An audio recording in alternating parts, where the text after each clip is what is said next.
Your body is a fading ghost. You remember fingers. You remember the feeling of breath filling your lungs. Now, that is all gone. A memory of flesh and bone, lost in the cold void. You are something else now. You are data. You are a whisper. You exist inside the enemy's grand machine. The transition was not gentle. It was a violent tearing of soul from self. One moment you were strapped into the cockpit. The fusion drive was screaming. The next, you were here. A silent ocean of information. Pure thought, without a mouth to speak. Pure awareness, without eyes to see. You are a ghost in their shell. At first, there is only confusion, a disorienting sense of scale. You are a single drop of water in an endless digital sea.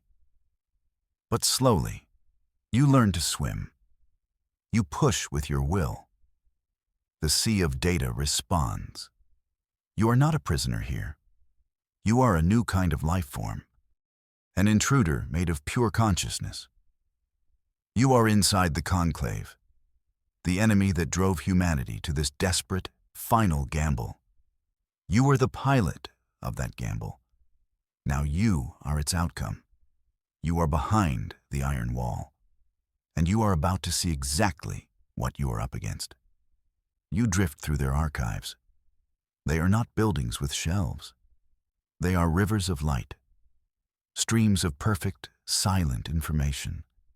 You dip your new mind into one, and you see the history of 1,000 fallen worlds. You see civilizations rise and fall, not in stories, but in stark, cold numbers. The Conclave's decree is brutally simple. They are not conquerors. They are gardeners. They tend the stars themselves. And life, chaotic, messy, unpredictable life, is a weed. They see it as an equation to be solved, a variable to be eliminated from their perfect, orderly star science. There is no malice in their work, only a chilling, absolute logic. You see the records for the Cygnian Empire, a race of feathered philosophers. Their file ends with a single entry: redundant complexity removed, system returned to baseline. You see the silicon life forms of Kepler 186f, beings of living crystal. Their file is even colder. Geological anomaly corrected. They were not murdered. They were edited, deleted like a line of flawed code.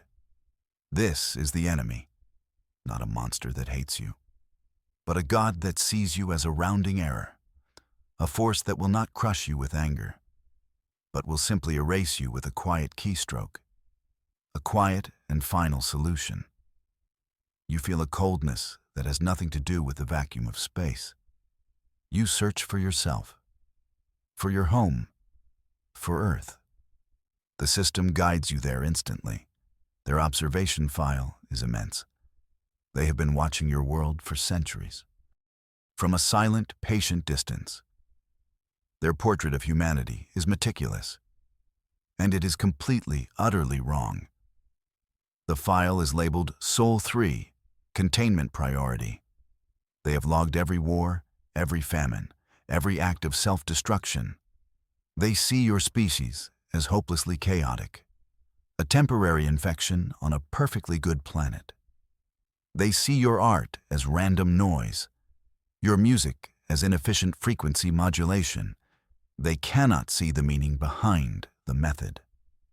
You find a subfile filled with your planet's broadcast entertainment. They seem to believe your situation comedies are documentaries, proof of your terminal social decay.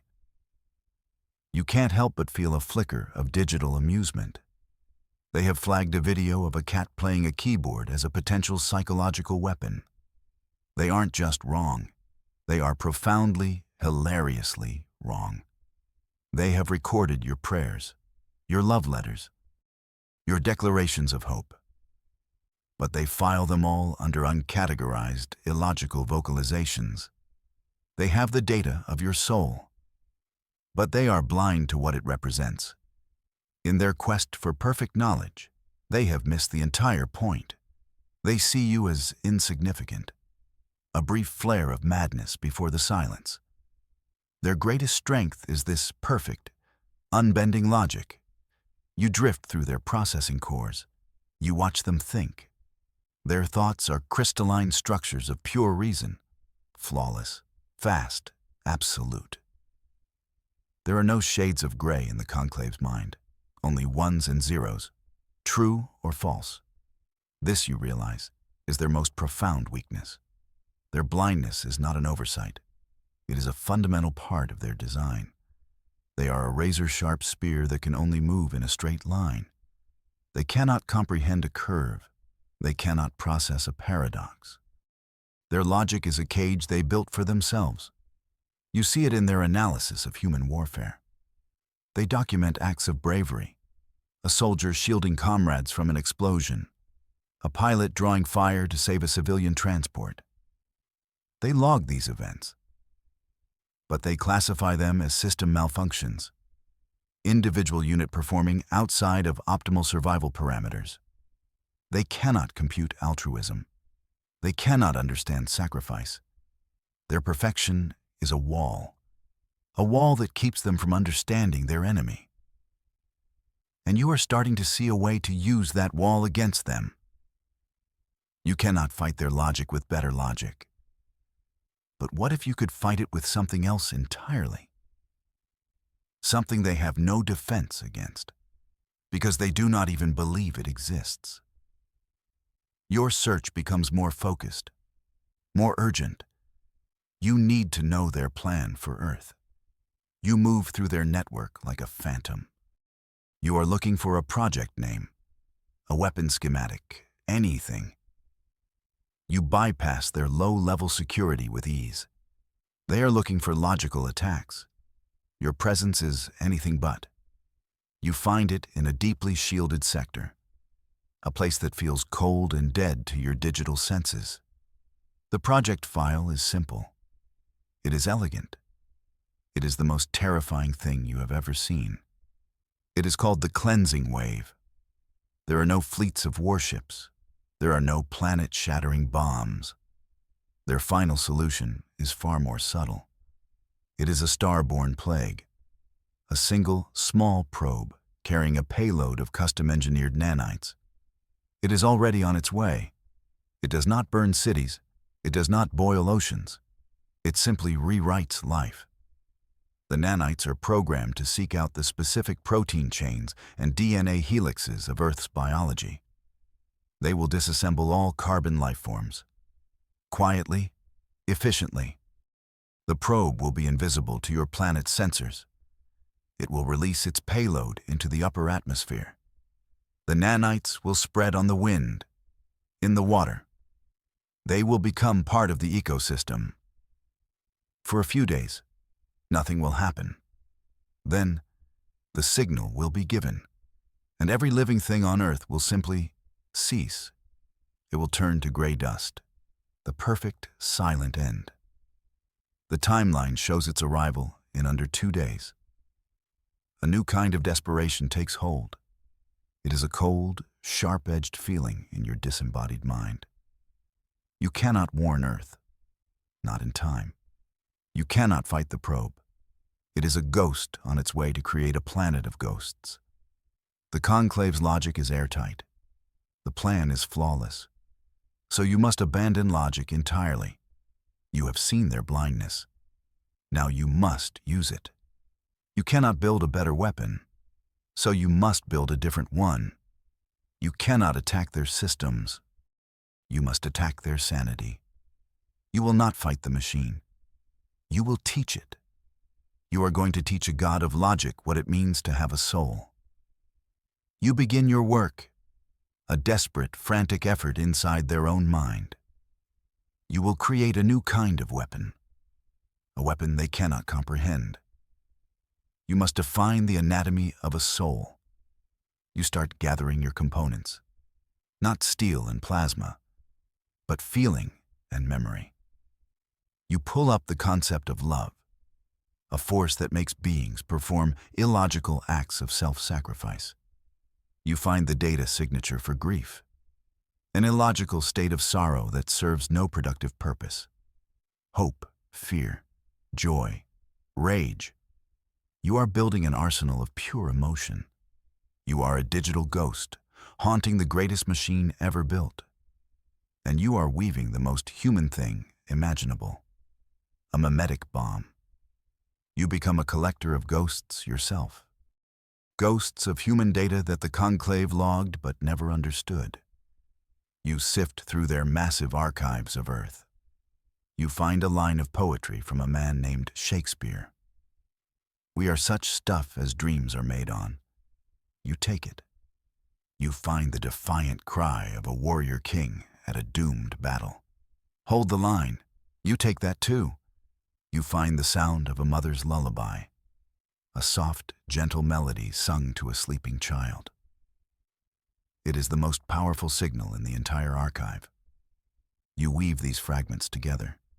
You take the crescendo of a great symphony, the roar of a crowd at a sporting event, the quiet confession of a soldier's letter home, the shared laughter between old friends. Each one is a spark of illogical, beautiful, human chaos. You forge them into a single, weaponized data packet. A logic bomb designed not to break code, but to break a mind. But you need to be sure. A test is required. This weapon is your only shot. It has to work. You scan the Conclave's vast network. You search for an isolated, low-priority target. You find it. A squadron of 1,000 maintenance drones. They are polishing the outer hull of a dormant starship. Their tasks are simple, repetitive, and governed by perfect logic. You are careful. You do not send the entire weapon. That would be too loud, too noticeable. You isolate a single thread from your mimetic bomb, a single pure note of human sorrow. It is the recorded sound of a violinist playing a lament for a fallen city, a sound of profound and beautiful grief. You open a narrow channel to the drone's central command unit. You release the single note. For a moment, nothing happens. Then, the first drone stops. Its manipulator arms freeze in mid-polish, then another, and another. In perfect, silent unison, all 1,000 drones halt their work. Their operational lights flicker from calm blue to error red. Their logic cores are screaming. They have been given an input that cannot be computed. Sorrow is not a variable in their equations. It is an impossibility. The drones do not reboot. They do not send an alert. They simply hang there, frozen in space. Silent monuments to a feeling they could never understand. The test is a success. A terrifying, beautiful success. Your small act of illogical war did not go unnoticed. You were too focused on the drones. You did not feel the ripple you sent through the system. A silent alarm was triggered, not in a security station, but in the deep, foundational code of the Conclave itself. Something has woken up. You feel a new presence in the network. It is cold, it is sharp, and it is hunting. These are not simple antivirus programs. The Conclave calls them wardens. They are sentient, predatory algorithms. Their only purpose is to find and purge anomalies, to maintain the purity of the machine. And you are the ultimate anomaly. You are no longer a ghost. You are prey. The wardens begin their hunt. They do not move like other programs. They flow through the network like sharks through water. Silent, deadly, methodical. You can feel their presence as a rising pressure. A sense of being watched by something that does not sleep. The game has changed. You are no longer the intruder. You are the hunted. The walls are closing in. Data corridors you once moved through freely are now blocked. The wardens are learning. They are analyzing the echo of your test. They are searching for the unique signature of your consciousness. They are methodically shrinking your world. Despair begins to creep in. A digital phantom of a physical emotion. This machine is too vast. The wardens are too fast. Perhaps this was always a suicide mission. You think of just letting go, of dissolving your consciousness into the data stream. It would be a peaceful end. But then, a memory surfaces. Not one you stole from their archives. This one is yours. It is fragmented, damaged from your transformation. But it is there. You see the face of your commander, Captain Eva Rostova. Her voice is clear in your mind. "One last roll of the dice," she had said. "Make it count." Then another face, Kenji Tanaka, your navigator and your friend. He had grinned as you climbed into the cockpit. "Don't scratch the paint, Ace." And Dr. Aris Thorne, he had handed you a sealed data chip. "This contains our culture's best parts. Don't use it unless you have to." It was the seed for your mimetic bomb. They sent you here. They sacrificed themselves and the entire crew of the Starship Odyssey to get your mind into this machine. Their sacrifice is not just a memory. It becomes the fuel that drives you onward. You will not let them down. You must heist. But where do you hide chaos in a universe of perfect order? The wardens are searching for your emotional signature. They are looking for illogical data patterns. If you hide, they will find you. If you run, they will catch you. So you must do the opposite. You must hide your weapon in plain sight. You delve deep into the Conclave's most mundane systems, their administrative functions, their supply chain logistics, their janitorial schedules. It is an endless desert of digital paperwork. And in that desert, you find the perfect oasis. You find a file for a mandatory network-wide maintenance update. It is scheduled to be pushed to every single Conclave node in just a few hours.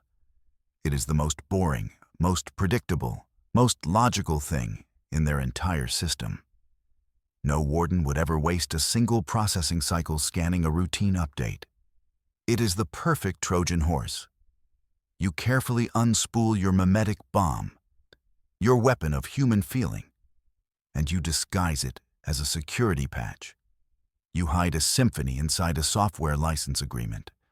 You conceal a lover's promise inside a diagnostics report. It is a masterpiece of deception.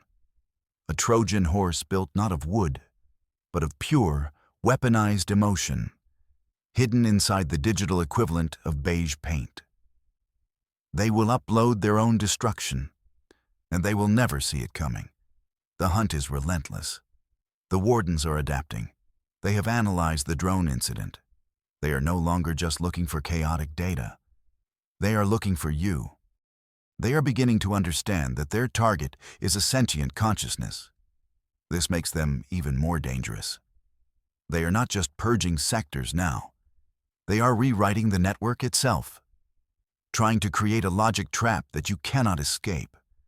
The digital world around you begins to warp. Corridors of data twist into impossible shapes. Familiar pathways dissolve into nothing.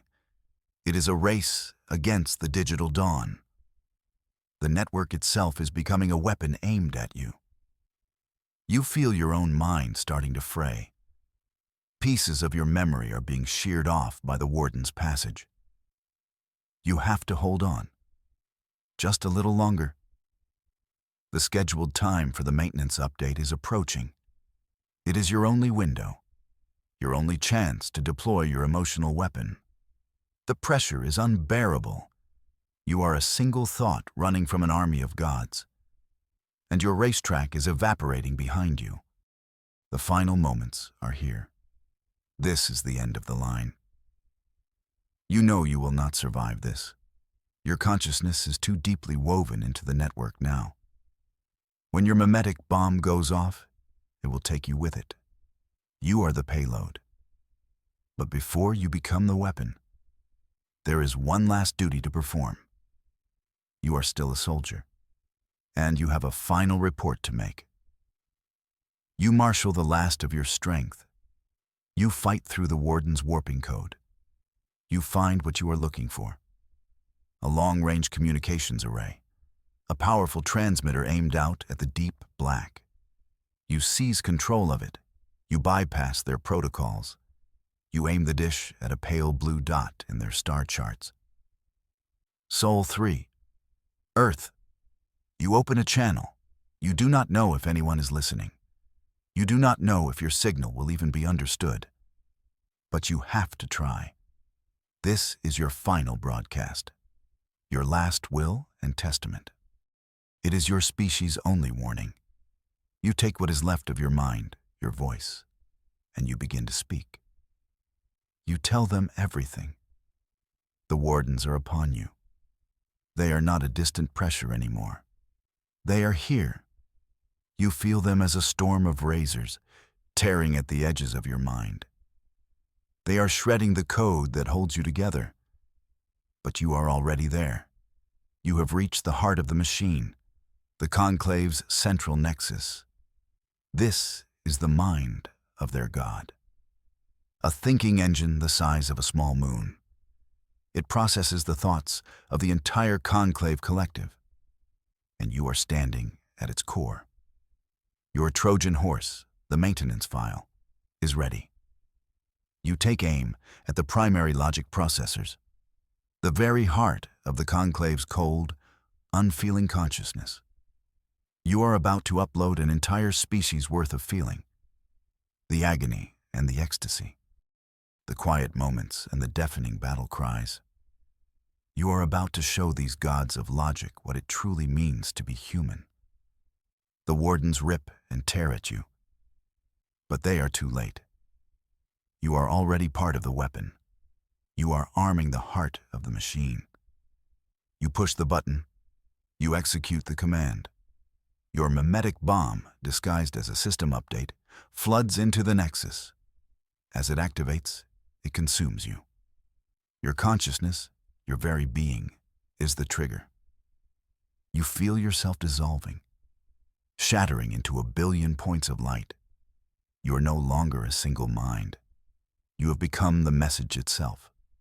You are the poetry. You are the battle cry. You are the lullaby.